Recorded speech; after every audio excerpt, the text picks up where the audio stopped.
ಜಿಂಕೆಯ ಬುದ್ಧಿವಂತಿಕೆಯಿಂದ ಒಂದು ಕಾಡು ಉಳಿತು. ನಾವು ಕೂಡ ಬುದ್ಧಿವಂತರಾಗಿ ನಮ್ಮ ನಾಡನ್ನ ಅಂದ್ರೆ ಭೂಮಿಯನ್ನ ಉಳಿಸಬೇಕಿದೆ. ಪ್ರಕೃತಿ ನಮಗೆ ವರವಾಗಿ ಕೊಟ್ಟಿರೋ ಮಳೆಯನ್ನ ಸರಿಯಾಗಿ ಉಪಯೋಗಿಸಬೇಕಿದೆ. ಯಾವ ತರ ಬಳಸಬೇಕು ಮಳೆ ನೀರನ್ನ ಅನ್ನೋದ್ರ ಬಗ್ಗೆ ಗುರುಗಳು ಹೇಳ್ತಾರಂತೆ, ಬನ್ನಿ ನೋಡೋಣ.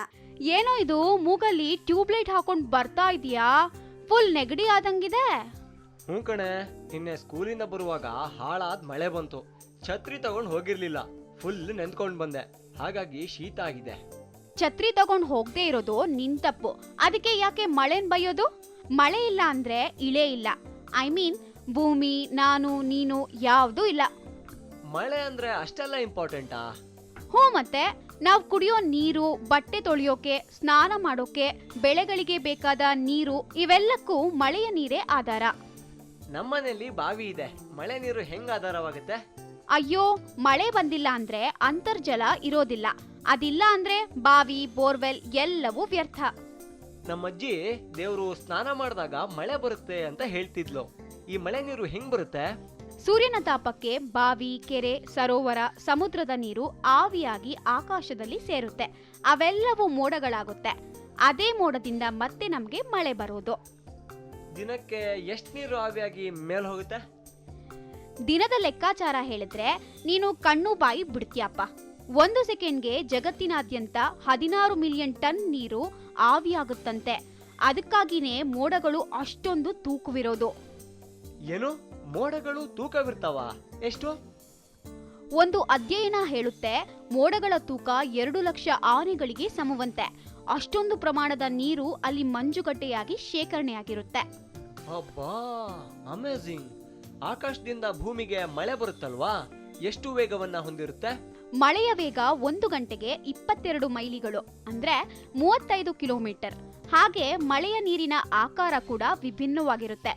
ಸಾಮಾನ್ಯವಾಗಿ ಕಣ್ಣೀರಿನ ತರ ಕಾಣಿಸಿದ್ರು ಅದು ಜೇನುತುಪ್ಪದ ಹನಿ ಬೀಳುತ್ತಲ್ಲ, ಆ ತರದಲ್ಲಿ ಬೀಳೋದು. ಕೆಲವೊಮ್ಮೆ ದೊಡ್ಡ ಗಾತ್ರದ ಹನಿಗಳು ಬಿದ್ರೆ, ಇನ್ನು ಕೆಲವೊಮ್ಮೆ ಚಿಕ್ಕ ಚಿಕ್ಕ ಹನಿಗಳು ಇರುತ್ತವೆ. ವಾವ್! ಸ್ಕೂಲಿಗೆ ಹೋಗಕ್ಕೂ ಮೊದಲು ಜೋರಾಗಿ ಮಳೆ ಬಂದ್ರೆ ರಜೆ ಕೊಡ್ತಾರಲ್ವಾ, ಆಗ ತುಂಬಾನೇ ಖುಷಿ ಆಗುತ್ತೆ. ನಿಂಗೆ ಒಂದು ಸಂಗತಿ ಗೊತ್ತಾ? ಪೋರ್ಚುಗಲ್ ದೇಶದಲ್ಲಿ ಮಳೆ ಬಂದಾಗ ಸ್ಕೂಲು ಮತ್ತು ಆಫೀಸ್ ಎರಡಕ್ಕೂ ರಜೆ ಹಾಕೋದಕ್ಕೆ ಒಪ್ಪಿಗೆ ಇದೆಯಂತೆ. ಅಬ್ಬಾ, ನಾನು ಭಾರತದಲ್ಲಿ ಓದಿ ಪೋರ್ಚುಗಲ್ ದೇಶದಲ್ಲಿ ಕೆಲಸ ಮಾಡ್ತೀನಿ. ಅದ್ ಬಿಡು, ಭಾರತದಲ್ಲಿ ಅತಿ ಹೆಚ್ಚು ಮಳೆ ಬೀಳೋ ಪ್ರದೇಶ ಯಾವುದು ಅಂತ ಗೊತ್ತಾ? ಗೊತ್ತು. ಮೇಘಾಲಯ ರಾಜ್ಯದ ಮೌಸಿಮ್ರಾಮ್ ಅನ್ನೋ ಪ್ರದೇಶದಲ್ಲಿ ಅತಿ ಹೆಚ್ಚು ಮಳೆ ಬೀಳುತ್ತೆ. ಹಾಗೆ ನಮ್ಮ ಕರ್ನಾಟಕದಲ್ಲಿ ಶಿವಮೊಗ್ಗ ಜಿಲ್ಲೆಯ ತೀರ್ಥಹಳ್ಳಿ ತಾಲೂಕಿನ ಆಗುಂಬೆ ಅನ್ನೋ ಪ್ರದೇಶದಲ್ಲಿ ಮಳೆ ಜಾಸ್ತಿ ಅಂತೆ. ಹೌದು, ಈ ಮಳೆ ಜಾಸ್ತಿ ಬಿದ್ದಿದೆ ಅಂತ ಹೇಗೆ ಹೇಳ್ತಾರೆ? ಮಳೆಯನ್ನ ಮಿಲಿಮೀಟರ್, ಇಂಚು ಅಥವಾ ಸೆಂಟಿಮೀಟರ್ನಲ್ಲಿ ಅಳಿತಾರೆ. ಅದಕ್ಕೆ ಅಂತಾನೆ ವಿಶೇಷವಾದ ಮೆಷಿನ್ ಕೂಡ ಇರುತ್ತೆ. ಅದನ್ನ ಸಾಮಾನ್ಯವಾಗಿ ಹವಾಮಾನ ಇಲಾಖೆಗಳಲ್ಲಿ ಬಳಸಲಾಗುತ್ತೆ. ಅಬ್ಬಾ, ಇಷ್ಟೆಲ್ಲ ವಿಷಯಗಳಿದ್ಯಾ? ನಂಗೆ ಗೊತ್ತೇ ಇರ್ಲಿಲ್ಲ. ಮಳೆ ನೀರು ಭೂಮಿ ಮೇಲೆ ಬಿದ್ದು ವ್ಯರ್ಥವಾಗಿ ಹೋಗ್ತಾ ಇದೆ. ನಾವು ಅದನ್ನ ಭೂಮಿ ಒಳಗೆ ಹೋಗೋ ತರ ಮಾಡ್ಬೇಕು. ಇಂಗು ಗುಂಡಿಗಳನ್ನ ಮಾಡೋದ್ರಿಂದ ಅಂತರ್ಜಲವನ್ನ ಹೆಚ್ಚಿಸಬಹುದು. ಎಸ್, ನಾನು ಒಂದ್ ಗುಂಡಿ ಮಾಡ್ತೀನಿ, ನನ್ನ ಗೆಳೆಯರಿಗೂ ಹೇಳ್ತೀನಿ. ಹಾಗೆ ಮಾಡು, ನಾನ್ ಬರ್ತೀನಿ. ಟಾಟಾ. ಹುಲಿಮಮ್ಮನ ಮೀಸೆ ಹೇಗಿತ್ತು, ಮಳೆ ನೀರನ್ನ ಹೇಗೆ ಬಳಸಬೇಕು ಎಲ್ಲವನ್ನ ನೋಡಿದ್ರಿ.